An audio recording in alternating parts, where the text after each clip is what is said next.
Hey, good morning. Today is Thursday, October the 11th, 2018.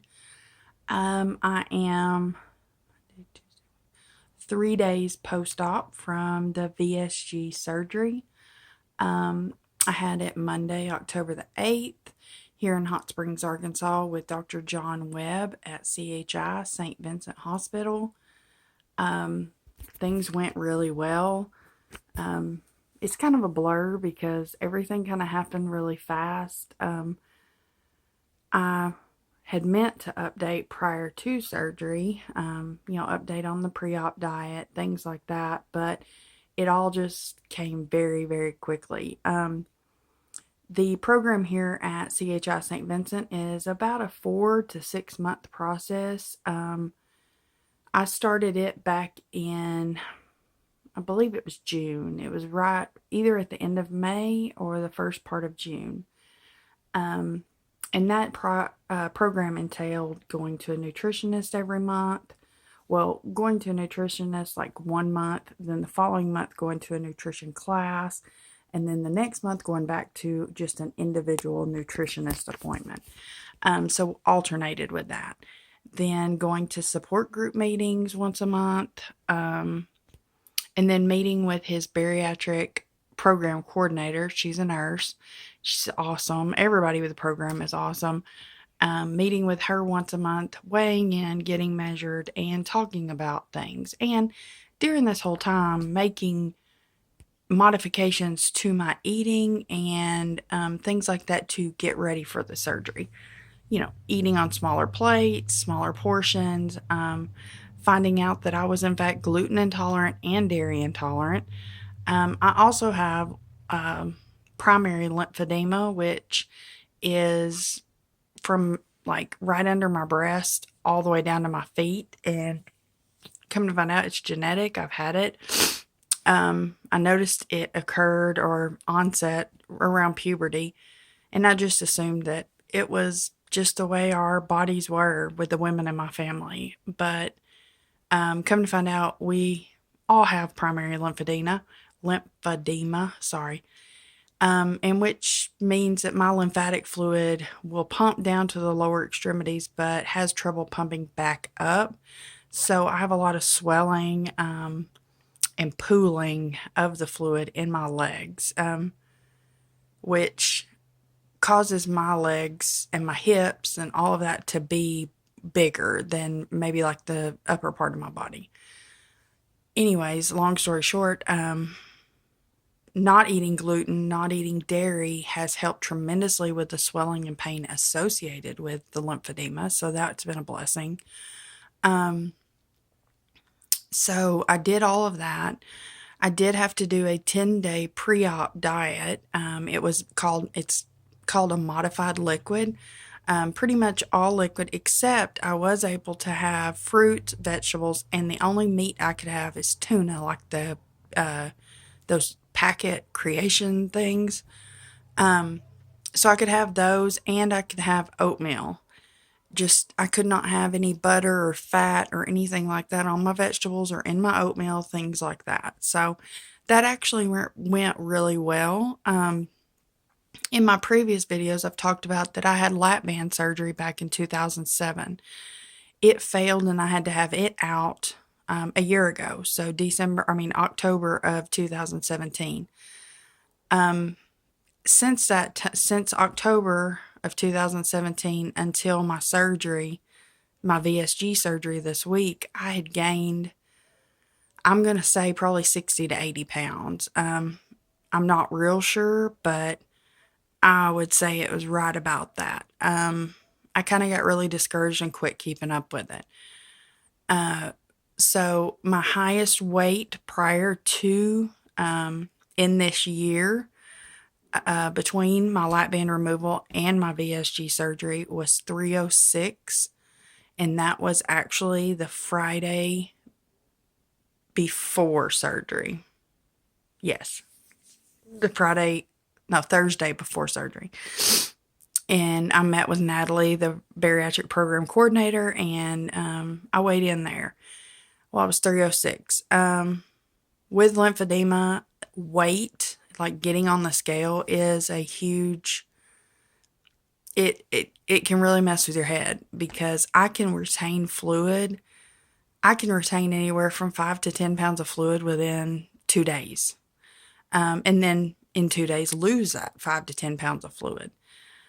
So that's what we are attributing that to because I was eating perfect. I mean, I was eating exactly like they were telling me to. I was doing the activity, the exercise I was supposed to.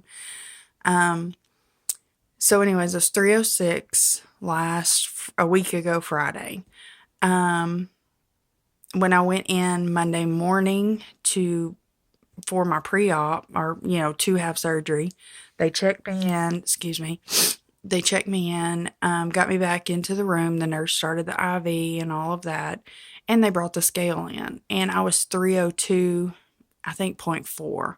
So I had lost some weight between Friday and Monday, which was good. So they did, if you've never had surgery before or if you had surgery, it's pretty much the same.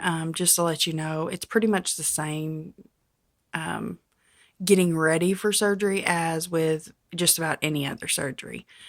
They did my vitals, they started my lab work, or they pulled lab work, they did my IV.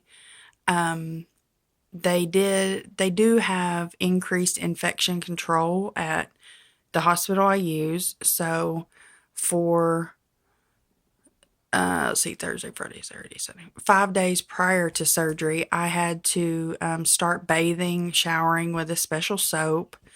And then the morning of surgery, when I got there, they gave me these wipes, and I had to wipe down.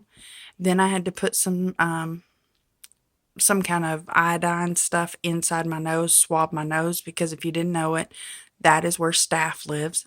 Everyone has staph in their nose. It's we all do. But anyways, they put that in your nose to control that. Then I also had to brush my teeth and use a rinse in my mouth to kill bacteria in there so that when they pass the breathing tube down, it didn't introduce that bacteria into my lungs. So there was a lot of infection control procedures, which gave me comfort, to be honest. I vaguely remember several of the ladies from my church came, and my husband was there, and we had prayer before surgery. I remember that. But after that, I don't remember them wheeling me to the OR, and I don't remember recovery. I vaguely remember waking up in my room. I do know that I started walking within probably the first hour and a half to 2 hours after surgery. And I will tell you that if you are in the process of getting the surgery or right before having the surgery, have it set in your mind and be determined to get up as soon as possible and walk. I'm not saying you have to walk a mile, but walk, because that helps with your healing. That helps with the gas pain. That also helps to prevent clot formation. So do that. I did do that. I did stay overnight in the hospital. That's just their protocol. I did utilize the pain medication, I think 4 times. And my pain level was about an 8 every time that I used it. And it was usually after I got done walking, and I would push myself a little. I would walk and then I would push myself further the next time. So I was very hurting. I mean, I was sore. I was hurting from that. But that medication helped. And then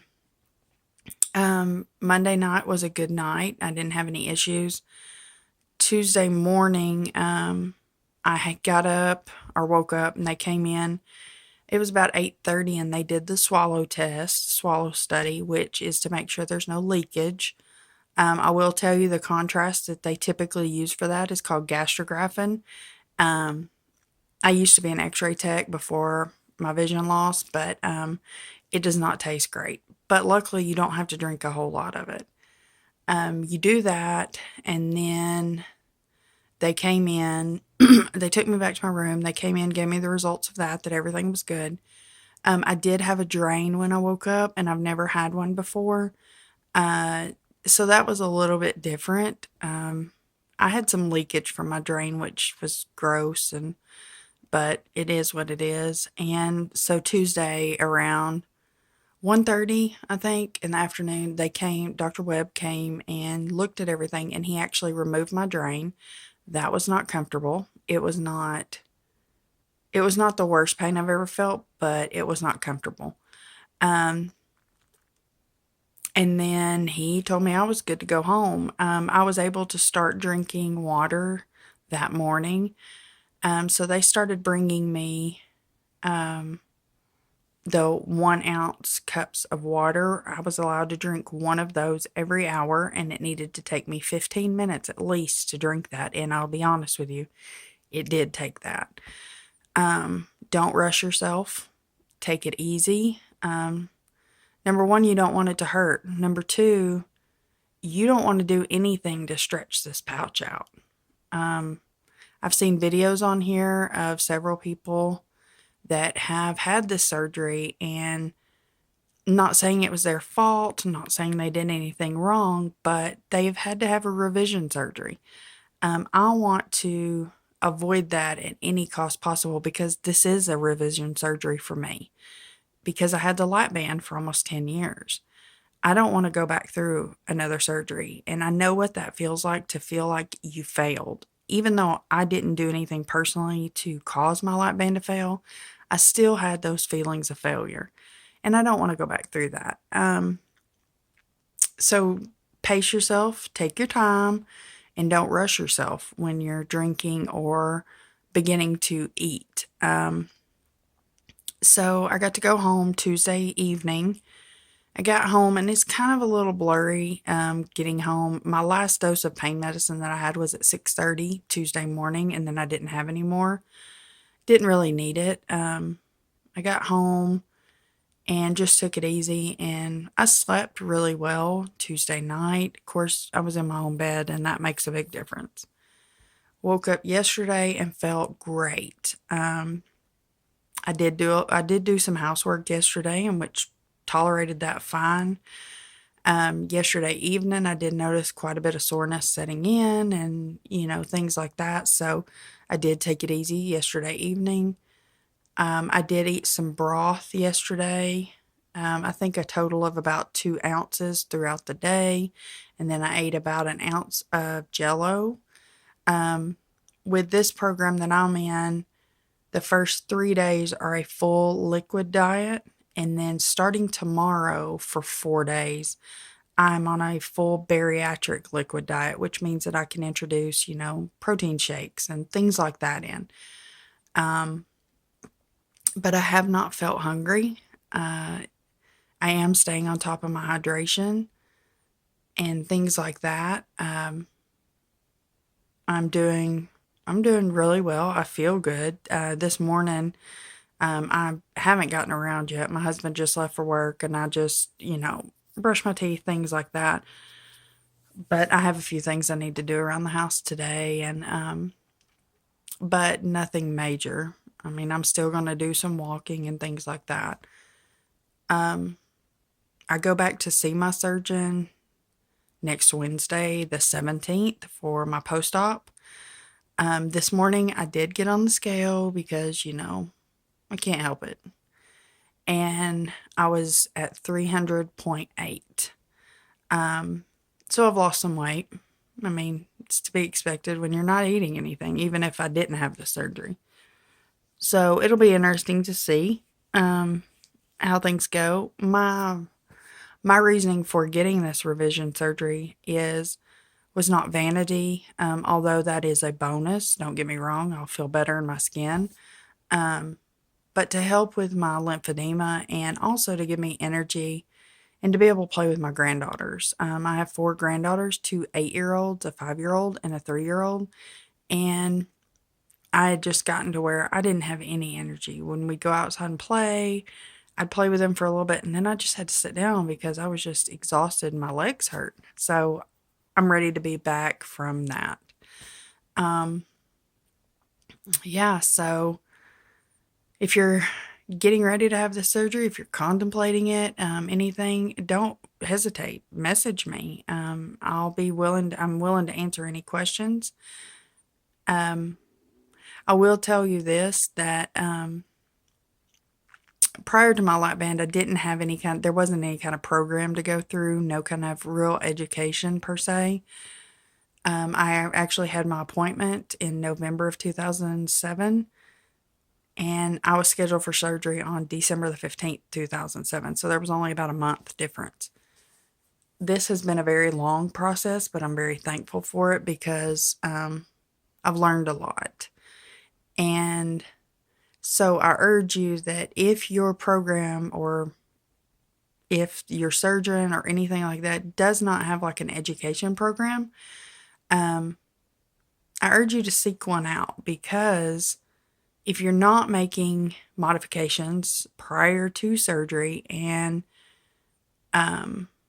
changing the way you are eating, period, and the way that your brain thinks about eating, because after surgery, it's not normal. I mean, you're going to get people that say, that's not healthy, you need to eat more than that, and things like that.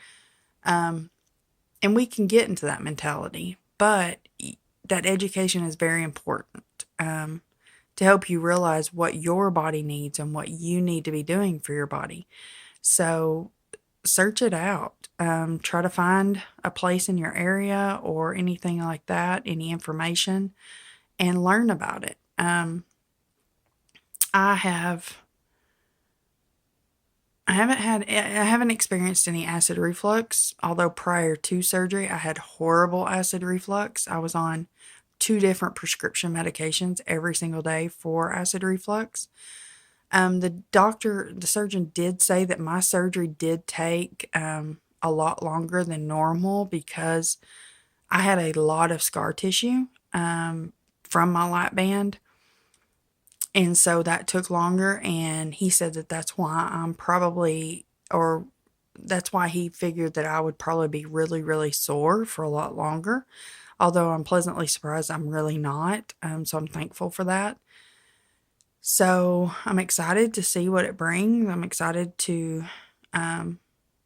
be able to get back to feeling normal, if that makes sense, because it's been a long time since I felt what I feel like is my normal.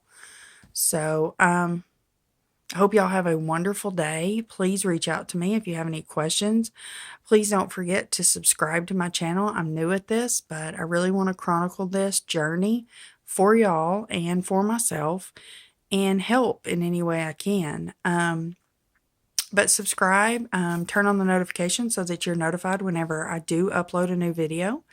And I will see y'all soon. I will try to update again probably after my 1 week post-op appointment. So have a wonderful day. Hope y'all have a wonderful weekend, and hopefully y'all are getting some fall weather wherever y'all live, because here in Arkansas, I think maybe we're just getting some, and I hope we are, because fall is like my all-time favorite. I love the cool weather. So enjoy the day that you've been given today and look forward to living your best life today. All right, we'll see y'all soon. Bye.